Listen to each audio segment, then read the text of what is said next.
Hello friends, कैसे हैं आप सभी। उम्मीद करता हूँ आप अच्छे होंगे, स्वस्थ होंगे, व्यस्त होंगे। मेरा नाम है अभिषेक। जैसा कि आप जानते हैं हम कक्षा 12वीं इतिहास विषय पर चर्चा कर रहे हैं, जिसका अध्याय है 4, जिसका नाम है विचारक, विश्वास और इमारतें। और ये जो है पार्ट ये दूसरा है, जिसपे हम थोड़े से कुछ टॉपिक डिस्कस करेंगे जो आपके आगामी परीक्षा में बड़ी महत्वपूर्ण होंगे। और यहाँ से क्वेश्चन बनते हैं 3 नंबर के, 1 नंबर के, यहाँ से क्वेश्चन आराम से पूछे जाते हैं। तो शुरू करते हैं आज की class. Welcome to one education. सबसे पहले देख लेते हैं हमें कौन कौन से टॉपिक पढ़ने हैं, तो एक नज़र डालते हैं एक बारी। बौद्ध धर्म और जैन धर्म के उदय के कारण पढ़ेंगे कि दो धर्म इनके उदय के कारण क्या थे। जैसे हमें पता है सनातन धर्म जो था, हिंदू धर्म, वो सबसे प्राचीन है। उसके बाद हम देखते हैं भारत भूमि पे 2 धर्मों की उत्पत्ति, बौद्ध धर्म और जैन धर्म। इनके क्या विश्वास थे, इनकी क्या मान्यताएं थी, इनके क्या सिद्धांत थे, उस पर हम चर्चा करेंगे थोड़ी सी, ठीक है। और उदय के कारण क्या थे इनके, ये भी देखेंगे हम। फिर जैन धर्म के बारे में पढ़ेंगे कि जैन धर्म के बारे में क्या कहा गया है, कौन कौन से महत्वपूर्ण जो बिंदु हैं उनसे प्रश्न पूछे जाते हैं, कैसे पूछे जाते हैं, मैं आपको बताता चलूंगा साथ साथ। तो आप ध्यान रखना बिल्कुल, ठीक है। पेन पेपर कॉपी लेकर बैठना, किताब खोल के बैठना अपनी, और अच्छे से पढ़ना उसे। और तीसरा क्वेश्चन था जैन धर्म की महत्वपूर्ण शिक्षाओं को संक्षेप में लिखिए, ठीक है। जैन धर्म की कौन सी महत्वपूर्ण शिक्षाएं थी, कौन सी ऐसी अच्छी बातें थी उनकी जो फॉलो करना चाहिए, जो मानना चाहिए, तो ये देखेंगे इस पर। और चौथा पॉइंट देखेंगे जैन साधु और साध्वी कौन से व्रत रखते थे, 5, ठीक है। जैन धर्म में व्रतों का वखान है, व्रतों की चर्चा है, 5 व्रत कौन से थे वो देखेंगे। और बौद्ध धर्म के बारे में पढ़ेंगे फिर कि बौद्ध धर्म को हम किससे जोड़कर देखते हैं, महात्मा बुद्ध से, ठीक है। उनके बारे में थोड़ा सा जानेंगे, इस पर भी थोड़ा बात करेंगे। और बुद्ध के जीवन से जुड़ी हुई महत्वपूर्ण स्थान देखेंगे कि जो गौतम बुद्ध हैं, महात्मा बुद्ध हैं, उनसे जुड़े हुए महत्वपूर्ण स्थान कौन से, जैसे लुम्बिनी, बोध गया, सारनाथ, कुशीनगर, इनके बारे में थोड़ा चर्चा करेंगे। तो शुरू करते हैं आज अपनी क्लास, ठीक है। और ये पार्ट 2 है। पार्ट 1 अपलोड किया जा चुका है, जिसने पार्ट 1 नहीं देखा है वो पार्ट 1 देखना। बिना पार्ट 1 देखे आप पार्ट 2 नहीं समझ सकते। सीक्वेंस है सारा, एक सीक्वेंस को अगर आप भूलेंगे तो दूसरा नहीं समझ पाएंगे, ठीक है। तो ध्यान रखना इस बात को। जैसे टीवी सीरियल वगैरह देखते होंगे आप, मूवीज वगैरह, तो पार्ट 1 देखना जरूरी होता है, तभी पार्ट 2 समझ पाते हैं हम। बीच में एकदम जाओगे तो समझ नहीं पाओगे, ठीक है। तो देखते हैं, तो बौद्ध धर्म और जैन धर्म के उदय के क्या कारण थे देखते हैं, ठीक है। कोई भी चीज जब उदय होता है किसी भी चीज का, चाहे वो धर्म हो, चाहे कुछ भी हो, कोई विचार हो, तो वो किसी कारण से आता है, किसी वजह से आता है, ऐसी कोई नहीं आ जाता है। तो क्या हो रहा था उस समय भारत में, देखते हैं। तो ये क्वेश्चन आ सकता है आपसे एग्जाम में, ये टॉपिक भी है आपकी किताब में, जो भी यहां पे मैंने टॉपिक लिखे हैं सारी किताब में आपको मिल जाएंगे, आप मैच करते हुए चला करें, ठीक है। तो मैंने इसको क्वेश्चन में कन्वर्ट करा है, और फिर यहां पर लिखा है कि बौद्ध धर्म और जैन धर्म के उदय के क्या कारण थे। तो आप उत्तर लिखेंगे बौद्ध धर्म और जैन धर्म के उदय के निम्नलिखित कारण थे। एक से ज्यादा कारण है तो निम्नलिखित कारण थे, ठीक है, और जो कि इस प्रकार हैं। फिर पहला पॉइंट आप लिखेंगे यहां से, साथ में मैं बताता चल रहा हूं आपको कि आंसर आपको कैसे लिखना है एग्जाम में, ठीक है। उस पर भी ध्यान देना आप, क्योंकि लिखने का ही महत्व है उसमें। आप अच्छे से प्रेजेंट करेंगे अगर अपना आंसर, तो आपको अच्छे मार्क्स मिलेंगे उसमें, ठीक है। लिखने का एक शैली होती है। पहला, वर्ण व्यवस्था स्थायी हो चुकी थी इस समय, हम देखते हैं। जैसे कि मैंने बताया हिंदू धर्म में वर्ण व्यवस्था का प्रवेश हो चुका था, ठीक है। जो वर्ण व्यवस्था पिछले चैप्टर में मैंने समझाई थी आपको, जो भारतीय जो समाज था वो 4 वर्णों में विभाजित था, ठीक है। सबसे टॉप पर थे, शीर्ष पर थे ब्राह्मण, फिर क्षत्रिय, वैश्य, शूद्र, तो ये वाला हमने देखा। और वैदिक काल में जो वर्ण व्यवस्था थी, वैदिक काल में कर्म पर आधारित थी। किस पर आधारित थी, कर्म पर। कर्म का मतलब है कि जो 4 वर्ण हैं उनके कर्मों से उनका वर्ण जाना जाएगा, जो वो कार्य करेंगे। वैदिक काल का मतलब है ये टाइम है 1500 से 1000 ईसा पूर्व, इसे कहते थे वैदिक काल। वैदिक काल इसलिए कहा गया क्योंकि इस समय वेदों की रचना हो रही थी। ऋग्वेद, यजुर्वेद, सामवेद, अथर्ववेद की रचना इस समय हुई। तो उस समय जो वैदिक काल में जो वर्ण व्यवस्था थी वो कर्म पर आधारित थी, इतनी उसमें जटिलता ही नहीं थी, ठीक है। जो व्यक्ति जो कार्य करेगा, कार्य के हिसाब से उसका वर्ण निर्धारित होगा, तो इतनी ज्यादा उसमें जटिलता ही नहीं थी। फिर आगे जब हम आगे बढ़ते हैं तो उत्तर वैदिक काल का समय आता है। उत्तर वैदिक काल वो समय है, यहीं से ही जो स्थिति थी समाज में वो खराब होने लगी कुछ लोगों की। जैसे वर्ण व्यवस्था जो थी वो कर्म पर आधारित ना होकर किस पे हो गई, वो हो गई जन्म पर आधारित हो गई। जन्म पर आधारित का होने का मतलब है जो अब वर्ण व्यवस्था है जन्म से देखी जाएगी कि आप जिस वर्ण में आपका जन्म हुआ है उसी से आपको वर्ण व्यवस्था आपको मिलेगी। तो याद रखना इस बारे में, ठीक है। तो उत्तर वैदिक काल का समय क्या था, उत्तर वैदिक काल का समय था 1000 से 600 ईसा पूर्व, 1000 से 600 ईसा पूर्व, तो इसे याद रखना, 1000 से 600 ईसा पूर्व था उत्तर वैदिक काल का समय। तो इस समय जो वर्ण व्यवस्था थी वो जन्म पर आधारित हो गई थी। तो उत्तर वैदिक काल से ही समस्या उत्पन्न होने लगी, और इसी समय में उत्तर वैदिक काल में ही हमें जैन धर्म और बौद्ध धर्म देखने को मिलते हैं भारत में। ठीक है, तो ध्यान रखना इस बारे में। और दूसरा पॉइंट क्या था, और वर्ण व्यवस्था जो थी वो जैसे कि आपको पता ही है भेदभाव पर आधारित थी, असमानता थी उसमें। जैसे कि मैंने आपको पिछले चैप्टर में बताया कि वर्ण व्यवस्था में क्लियर था कि जो जिस वर्ण में पैदा होगा वो वही कार्य करेगा, तो इसलिए इसमें भेदभाव देखने को मिलता था और असमानता बढ़ती जा रही थी समाज में। ठीक है, और तीसरा पॉइंट था यज्ञ खर्चीले हो गए थे। इस समय यज्ञ वगैरह का चलन शुरू हो चुका था, जैसे मैंने बताया आपको वैदिक समय था ये, तो इसमें यज्ञ वगैरह करवाए जाते थे, यज्ञ करवाए जा रहे हैं।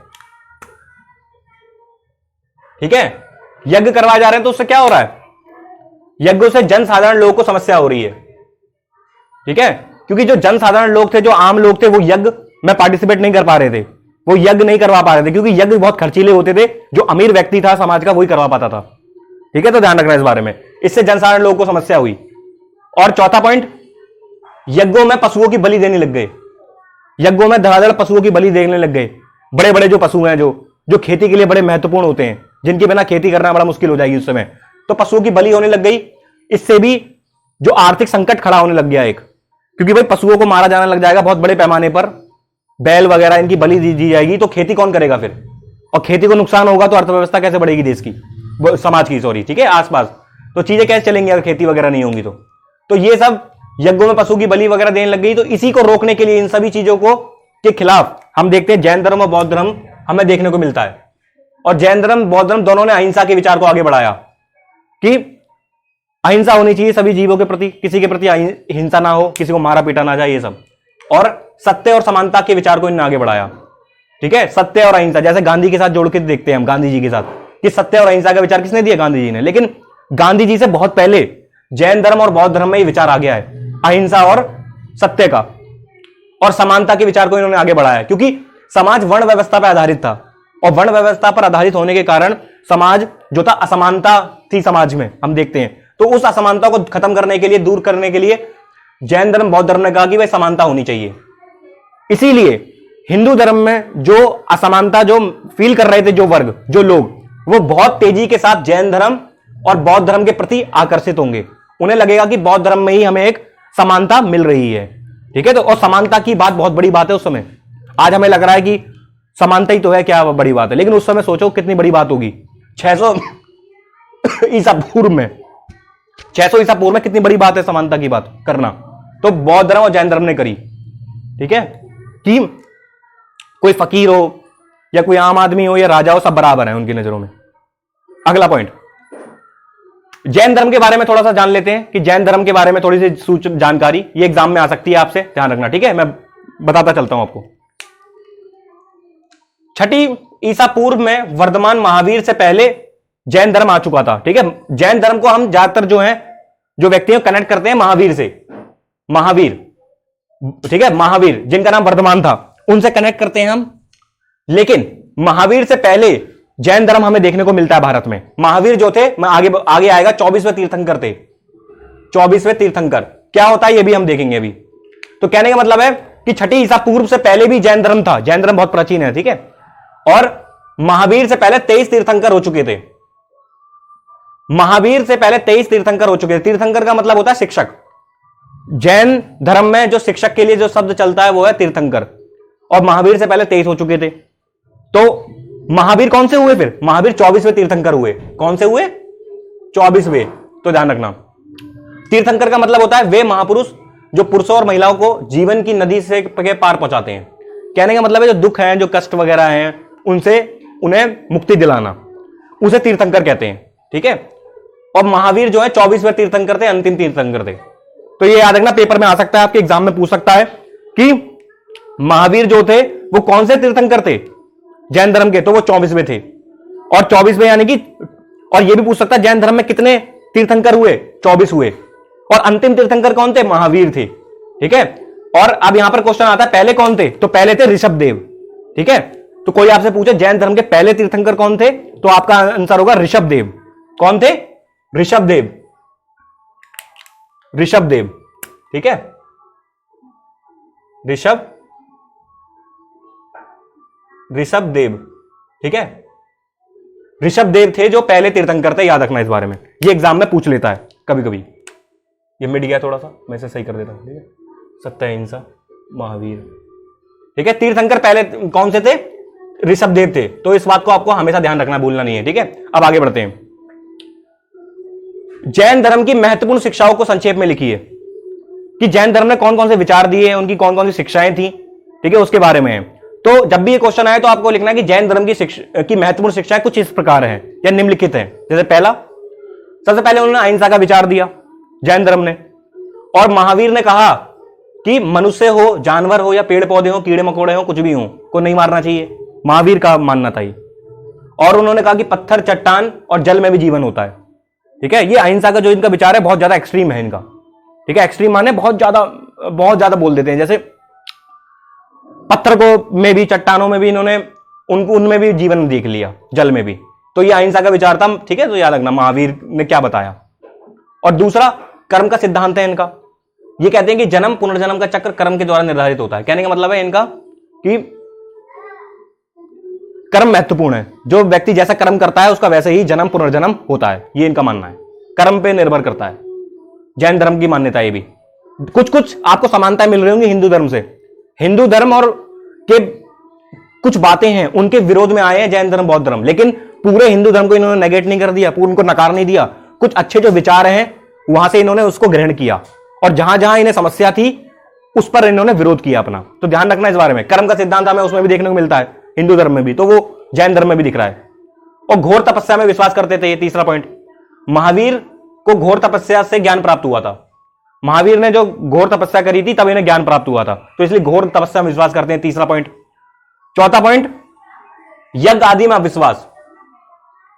जैन धर्म की मान्यता है कि यज्ञ आदि से कुछ फायदा नहीं होता, उससे कोई लाभ नहीं होता, बल्कि वो खर्चीले होते हैं, और उसमें अविश्वास रखते हैं, उसमें विश्वास नहीं करते। चौथा पॉइंट है। और पांचवा पॉइंट आपको सीधा नहीं लिख देना है, पांचवा पॉइंट आपको ऐसे लिखना है, पांचवा पॉइंट नीचे लिखना है। मेरे पे जगह कम है इसलिए मैंने साइड में लिख दिया, ठीक है। तो पांचवा मोक्ष की प्राप्ति की बात करते हैं। इसके लिए कहते हैं बिहारों में निवास जरूरी है, ठीक है। जो मठ वगैरह होते हैं, ठीक है, वैसे ही बिहार भी होते हैं। तो ये कहते हैं मोक्ष वगैरह चाहिए, अगर मुक्ति वगैरह चाहिए तो उसके लिए उसमें जरूरी है निवास करना, और जीवन बड़ा अच्छे से जीने की बात करते हैं। तो 5 इनकी महत्वपूर्ण शिक्षाएं आप लिख लेना, एग्जाम में आ सकती हैं आपसे, ठीक है। 3 नंबर का क्वेश्चन आ सकता है, तो याद रखना। और सारे पॉइंट्स आपको ऐसे लिखने हैं, ठीक है, ऐसे लिखने हैं, ऐसे, ठीक है। मैंने ऐसे लिख रखे हैं कुछ पॉइंट्स ऐसे करके, तो ऐसे नहीं लिखने आपको, वो जगह के कम होने के कारण मैंने ऐसे लिखे हैं उसे, ताकि ज्यादा क्वेश्चनों को मैं इंक्लूड करूं, क्योंकि टॉपिक बहुत सारे हैं। जब आप चौथा चैप्टर खोलेंगे अपनी किताब का तो आपको देखने को मिलेगा कितने सारे सब टॉपिक हैं, तो उन सबको इंक्लूड करना एक चुनौती रहती है, और बोर्ड पे लिमिटेड स्पेस है, तो इसलिए, ठीक है, तो मैनेज करना उसे। अगला क्वेश्चन है, जैन साधु और साध्वी के व्रत कौन से थे, ये भी देख लेते हैं। ये भी क्वेश्चन आता है, 2-3 नंबर का पूछ लेगा आपसे एग्जाम में। तो व्रत के बारे में बताओ। तो ये 5 व्रत करते थे जैन साधु और साध्वी। पहला है हत्या ना करना, किसी भी व्यक्ति की, किसी भी जीव की हत्या ना करना। दूसरा है चोरी ना करना, किसी भी चीज की चोरी, वस्तु की चोरी नहीं करना, ठीक है, तो याद रखना इस बारे में।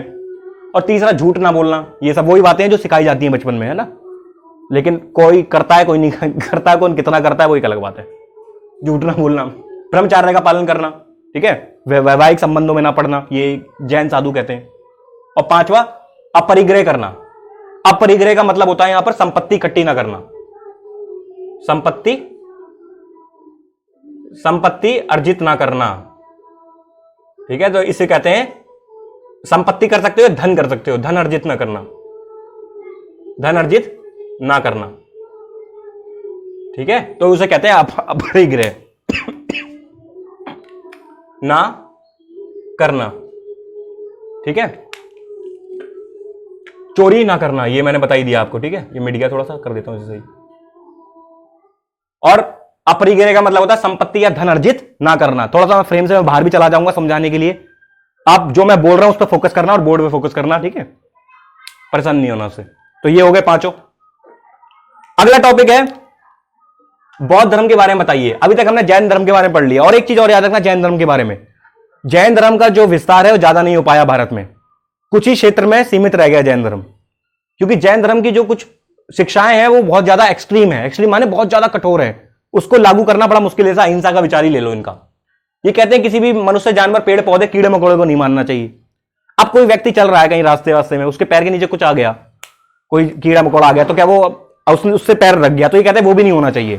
तो इतनी अहिंसा कोई फॉलो नहीं कर सकता, इतनी अहिंसा को वास्तविकता से कोई फॉलो नहीं कर सकता, नहीं निभा सकता इतनी अहिंसा। तो इसीलिए जैन धर्म जो है सीमित रह गया कुछ क्षेत्र में। आज भी भारत में बहुत सीमित है जैन धर्म।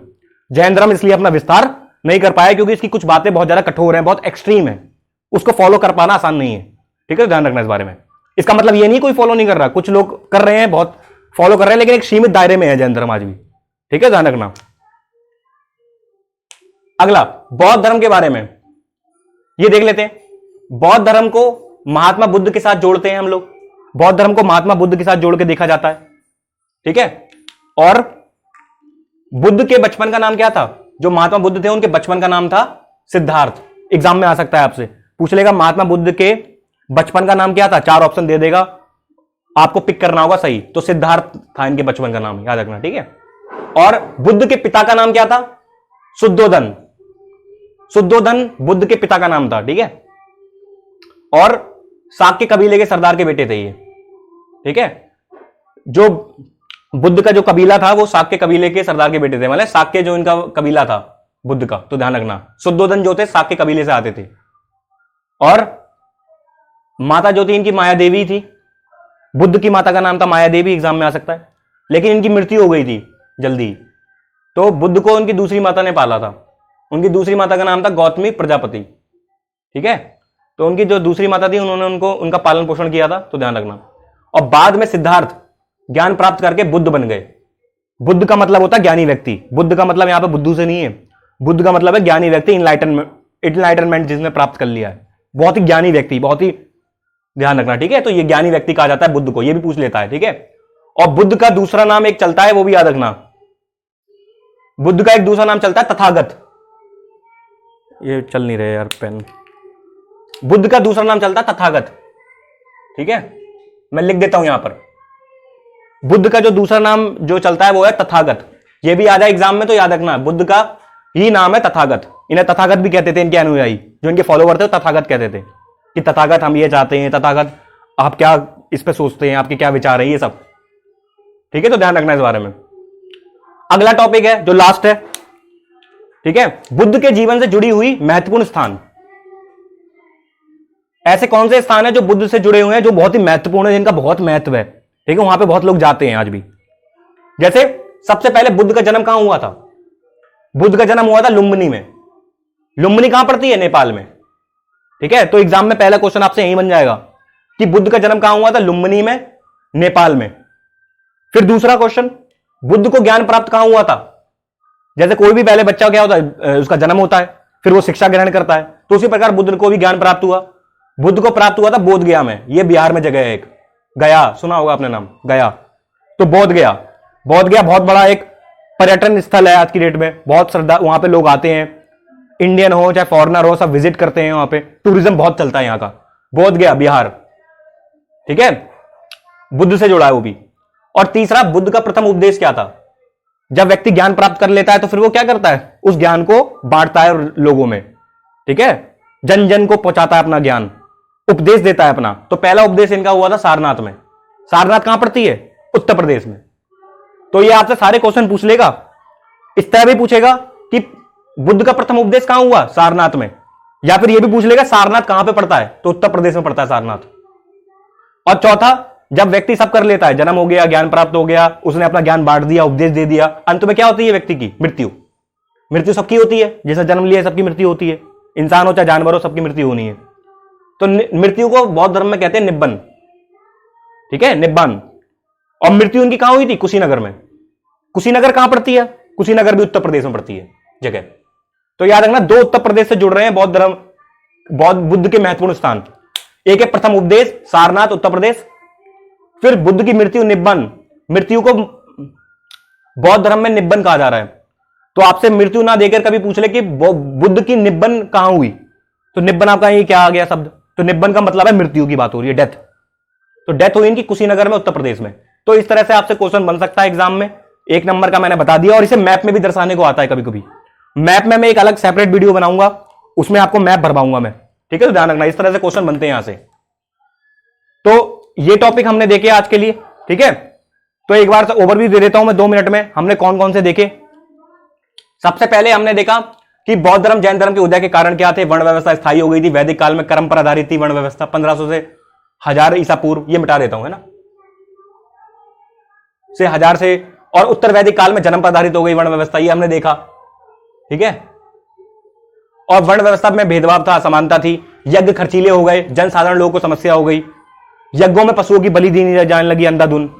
और जैन धर्म बौद्ध धर्म में अहिंसा और सत्य समानता का विचार हमने देखने को मिलता है। और जैन धर्म के बारे में मैंने बताया 6 ईसा पूर्व में वर्तमान महावीर से पहले से जैन धर्म था भारत में। महावीर से पहले 23 तीर्थंकर हो चुके थे। तीर्थंकर मतलब शिक्षक होता है, वे महापुरुष जो पुरुष महिलाओं को जीवन की नदी से पार पहुंचाते हैं। महावीर 24वें थे, अंतिम थे। जैन धर्म की महत्वपूर्ण शिक्षा हमने देख ली। अहिंसा का विचार था कि मनुष्य, जानवर, पेड़ पौधे, चट्टान, पत्थर सब में जीवन होता है। कर्म सिद्धांत पढ़ लिया हमने इनका। घोर तपस्या में विश्वास, यज्ञ आदि विश्वास, ये सब पढ़ा। और 5 व्रत वगैरह देखे। बौद्ध धर्म के बारे में देखा हमने। ठीक है। और बुद्ध के जीवन से जुड़ी घटनाएं देखी। आज के लिए इतना ही रखते हैं फिर। ये पार्ट 2 था, इसे आप देख लेना। पसंद आए तो लाइक करना, नहीं पसंद आए डिसलाइक करना। और डिसलाइक क्यों किया है कमेंट बॉक्स में बताना, ताकि मैं उसे इंप्रूव कर सकूं। और कमेंट जरूर लिखना अपने। ठीक है। नेगेटिव हो पॉजिटिव हो कोई दिक्कत नहीं है। और अच्छे से इसकी भी प्रैक्टिस कर लेना और शेयर कर देना, सब्सक्राइब कर देना। आज के लिए इतना ही रखते हैं। Thanks a lot for watching. Have a nice day. आप इसका स्क्रीनशॉट ले लो। ठीक है।